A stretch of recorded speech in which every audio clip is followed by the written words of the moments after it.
So, yeah, I come from South Africa, which is a wild and extremely beautiful and dangerous place.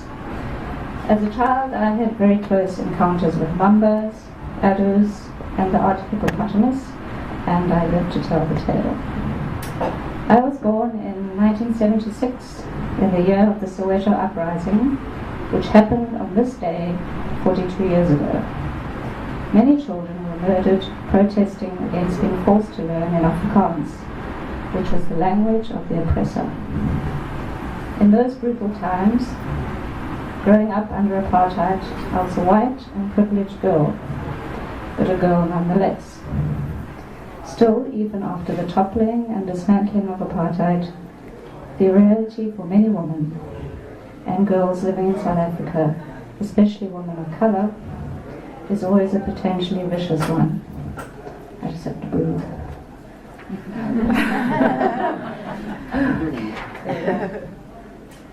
The persistent threat of abuse, domestic or otherwise, the threat of rape, even murder. In the Unbearable machine, I try to make sense of this generational brutality in a domestic and global sense, and in the broader environmental sense of an earth besieged by relentless and remorseless cruelty.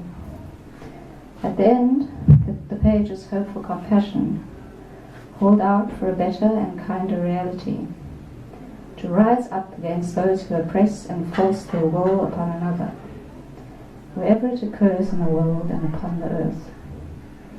So before I begin, we can breathe a little. Just take a deep breath. If you want, you can reach to your toes. So, I'll sit down for this.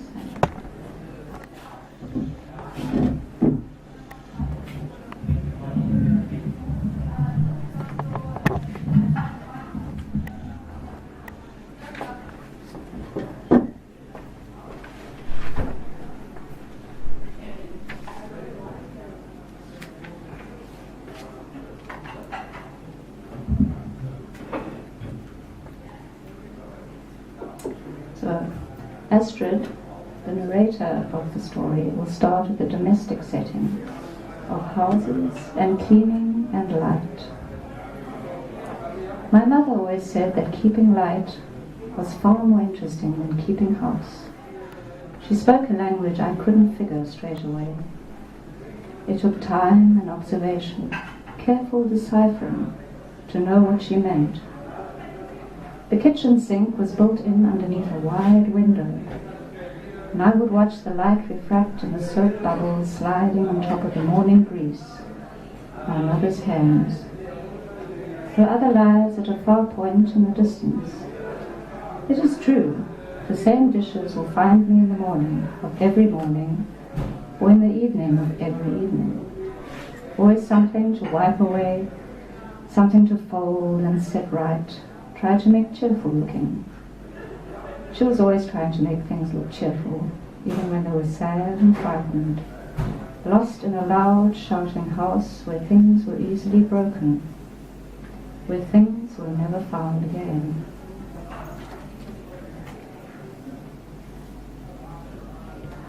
The keeping of light is very different to keeping house.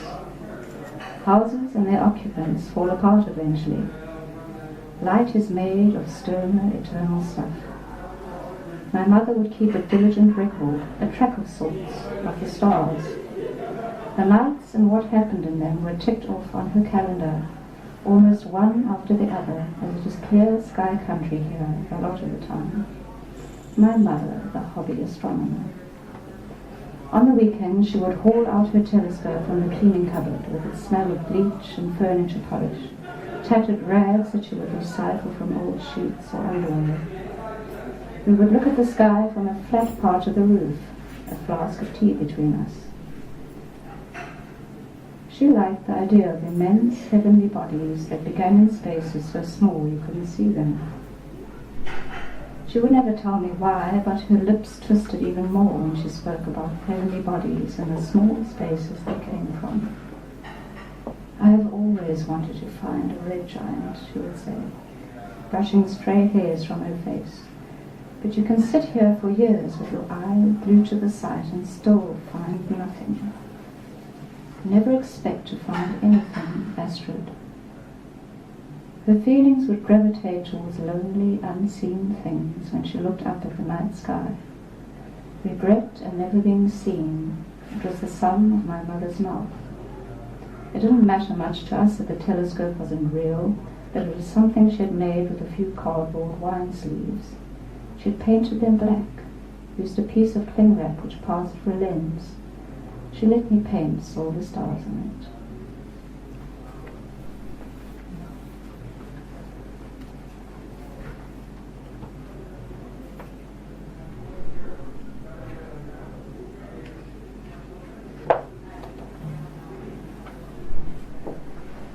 Before I begin the next piece, I would like you all to close your eyes, please.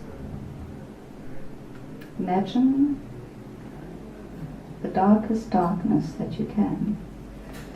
The kind of darkness you feel all around you, not knowing where to step, not even able to see the vague outline of your own body.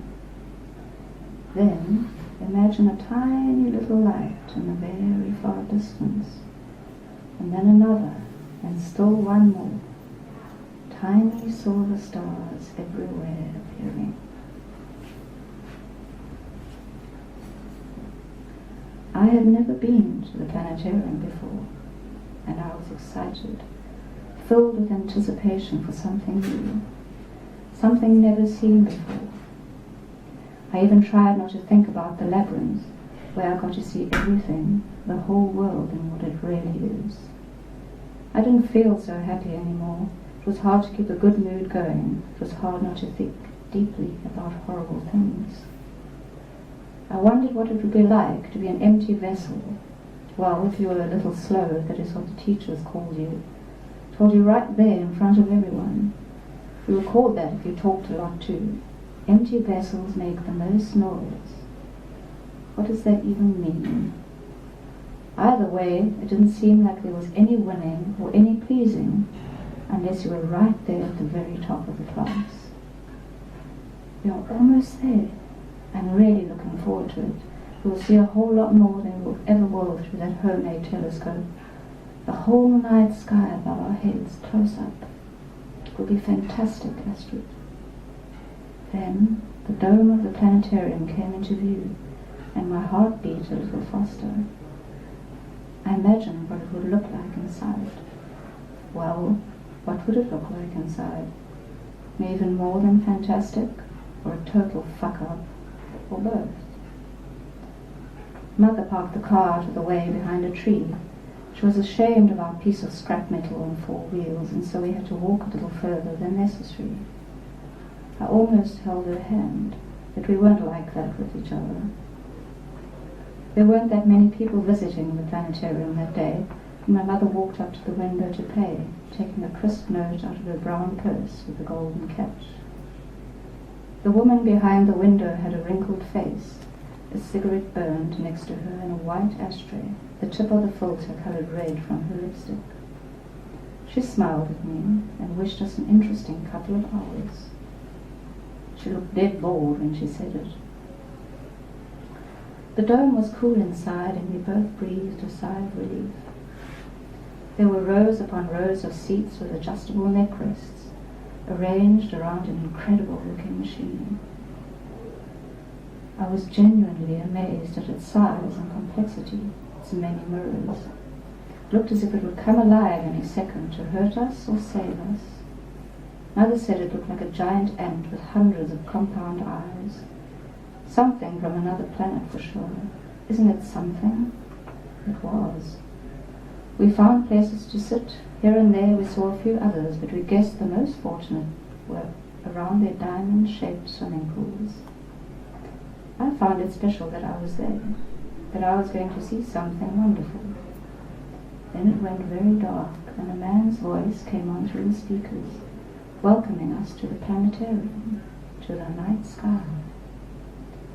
We looked up into the dome and saw it scattered with shimmering flecks of light, an arrow pointed to places of interest. We are here, in the Milky Way. Isn't it magnificent? The Milky Way came closer and closer. It felt as if it would fall on us and squash us, or bear us away with its spiraling arms. I wanted to make sense of that swirling disk punctuated with stars, 100 billion or so, give or take. All those flickering dots one sees from a place like the world. I couldn't make sense. Who can? From the edge of a Sunday afternoon when dinner plates are being thrown at the walls, shimmering dots out of reach, probably long dead anyway. I would like to have been someone else then, those days. The dice thrown, the cards dealt, was written in the stars, all along and all the while. There was nothing to be done about it. The more the Milky Way galaxy bore down upon our heads, the more constricted I started to feel, crushed as if the air was being pressed out of me. A little like how it felt, a lot like how it felt, in our afternoons after school with the insides of machines and spare parts, choked from the inside. I assumed that there were others in the neighborhood who felt just the same as I did. All over the country, all over the world. In every fancy and run-down place we were looking out at the sky or at our knees, stuffing our hot, wretched fear deep into the earth, burying our tinfoil stars in the ground, for another time, another place, for another fucking life. Covering our heads from constant blows, repeated traumas to the head, to the body, take your pick, take them all, clean us out. All that shoving and pushing, all that pain. The uncles and cousins, the fathers and grandfathers, the brothers, complete strangers, all taking their turns all at once in a car that doesn't want to go anymore, doesn't want to be driven, not like this, not like that anyway, definitely not like that, no. We all look at the rusted guts of the washing machine and refrigerators, all these things among the grass coming to life. We could build something that goes from all of this, a rocket to another galaxy, to a place that burns and explodes.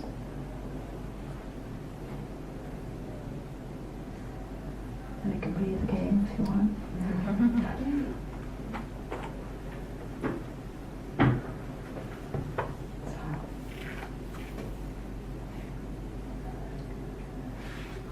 In another life, for somebody else, time can be circular. A revolving picture of years around a central figure. It is all the same. Nothing has changed. Revisiting the same feelings, the same conflicts, the same tired and infuriating arguments, round and round the merry-go-round. Either way, in the beginning, I thought time would lead to being returned to the point where it all went wrong. As if I could reset the clock, wipe out the mistakes, the moment that changed everything, as if we could know, really, the exact moment out of many. Sometimes we do. Sometimes the picture is entirely clear. And there I would go, following on from there, fixing the mess, fashioning how I would have liked it to have gone. 20 years too late, 40 years, 60 years, how to make up that time to undo what has been done. Humans are always too late fixing things. The point always moves. It is what it is. One has to be fine with how it is. Do we have to be fine? Do we have to accept this sorry lot? From the ever-darkening windows I want to reach out into the streets, raise my hands, raise objections. I want to communicate my disgust, my abject remorse. We don't try hard enough, do we? Who cares if the end of the world is not happening in their lifetime? But it is happening in our lifetime. Look around, stick around. We have nowhere else to go. Squeezing my eyes shut tight till light scatters on the water banked up there, promising an end to this pain, to this destruction, to cause so much damage to something that no longer exists or can no longer be repaired or healed. I want to hope still for something else, something fair, to take all of life into consideration, into my arms, for the difference love would make, could make. Sending the rooms of my chest up and out like sodium flares. I would have liked that in all of my abandoned places. A legion of souls come peeling out of the darkness, come walking behind me, to tell me, to inform me, to reassure. When every sun-bright thing has been slit at the throat for fun, for a laugh, for an obscene profit, we will reach in with our hands to stem the bleeding. We will come away red, and we will come away sore. We know. We knew that. We are ready. To say not everything can be saved, but we will battle on, forge on. We will try any way and anyhow, once more with compassion. Once more we will practice breathing in a rapid and sudden loss. We could say we will find safety here, even if it's ending in tragedy. There are pockets of air, ways to be kind, to brace the spine and settle the stomach, to cradle your back and the backs of others. Stretch out our arms and fall, lean back into 4.5 billion years of resilience, of empathy and survival, into the missing and the gone, and never to be returned. The constellations of our palms to the blades of our scapulae, we know how it goes. The wings in amber, all that leapt and roared and bit and crushed with their jaws, all that flew and soared and dived, the ones that made the earth tremor under their feet, those that crawled and slithered and swam, all that tried and flourished. The times all of that fragile life has obliterated, the times it came back. The delicate, petrified imprint of all that was unearthed.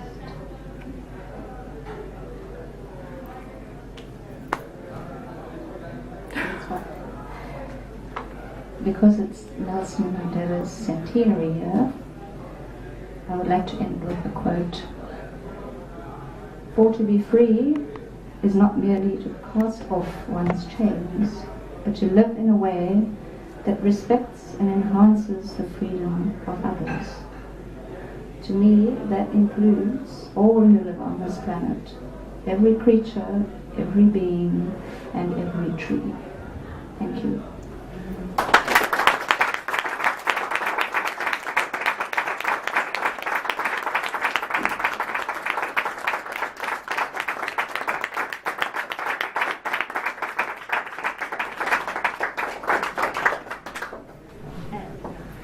Thank you so much, Megan.